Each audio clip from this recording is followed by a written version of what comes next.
కాలముననే సూర్యోదయం ఎలాగైతే శక్తివంతమైన కిరణాలతో పైకి లేచి అలాగ వస్తూ ఉందో, ప్రార్థనలో ఉన్నటువంటి ప్రతి విశ్వాసి, దేవుని యొక్క సన్నిధిలో మోకరించి ప్రార్థించిన ప్రతి విశ్వాసి అలసిన హృదయముతో కానీ, లేక శ్రమపడి కష్టపడి అలసట తీర్చుకోవడానికి దేవుని యొక్క సన్నిధికి వచ్చి నీవు మోకరించి దేవుని యొక్క సన్నిధిలో కన్నీరు కార్చి ప్రార్థన చేసావా, నీ జీవితంలో నీవు ఎంత బలాన్ని పొందుకుంటావో తెలుసా? సూర్యోదయ నక్షత్రములు ఎలాగైతే పైకి వస్తాయో అలాగ నీ యొక్క హృదయములో నూతన బలమును, నూతన అభిషేకాన్ని దయచేసేవాడు మన దేవుడు. దేవునికి స్తోత్రం. హల్లెలూయా, హల్లెలూయా. అలాంటి గొప్ప ఆశీర్వాదాన్ని మనం పొందుకుంటాం దేవుని యొక్క సన్నిధిలో. క్రీస్తునందు ప్రియమైనటువంటి వారలారా, మన జీవితంలో ఏది ఉన్నా కూడా, ఎలాంటి పరిస్థితి మనకు ఎదురైనా కూడా దేవుని సన్నిధి మనతో ఉంటే అవన్నీ కూడా ఎర్ర సముద్రం వలె 2 భాగాలుగా విభజించబడతాయి. దేవునికి స్తోత్రం కలుగును గాక. హల్లెలూయా. ఆయన సన్నిధి మనకు చాలా ప్రాముఖ్యమైనది.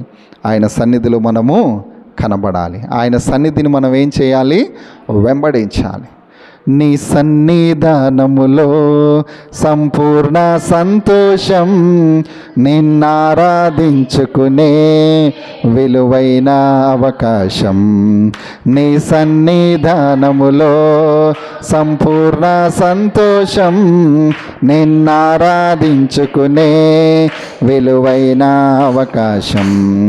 కోల్పోయినవన్నీ నాకు ఇచ్చుటకును, బాధల నుండి బ్రతికించుటకును. ఏంటంట? కోల్పోయినవన్నీ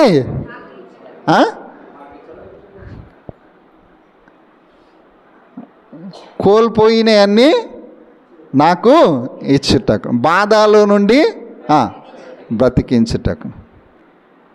ఎంత చక్కగా రాశారు కదండి పాట. ఆ పాట పాడడం కాదు, ఆ పాటలో ఉన్నటువంటి పదాలను మనం ఏం చేయాలి? మనం పలికే మాట, మనం పాడే పాట ఏదైతే ఉందో అది మన హృదయ అంతరంగాలని ఏం చేస్తుంది చెప్పండి? ఆనందింప చేస్తుంది. దేవుని యొక్క సన్నిధిలో మనకి ఇవన్నీ కూడా దొరుకుతాయి. దేవునికి స్తోత్రం. హల్లెలూయా.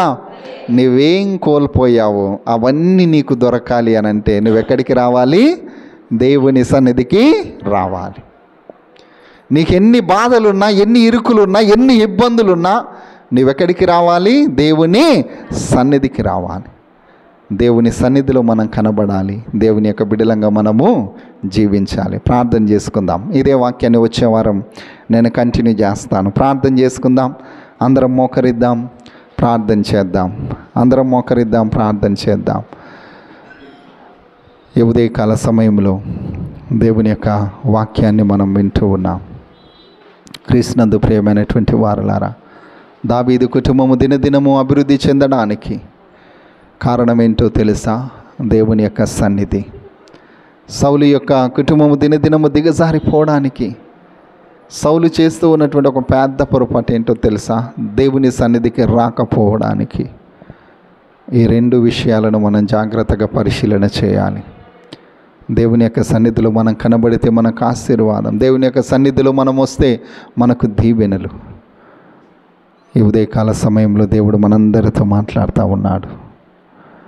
మరి ఒకసారి మనమందరం కూడా దేవుని యొక్క సన్నిధిలో, అయ్యా నీ సన్నిధానములో నాయన నిత్య సంతోషం, నీ సన్నిధానములో ప్రభువా నిత్యమైనటువంటి ఆనందం అని మనమందరం కూడా దేవుని యొక్క సన్నిధిలో ఆయన యొక్క నామాన్ని స్తుతిద్దాం, ఆయన యొక్క నామాన్ని మహింపరుద్దాం. రాజా నీ సన్నిధిలోనే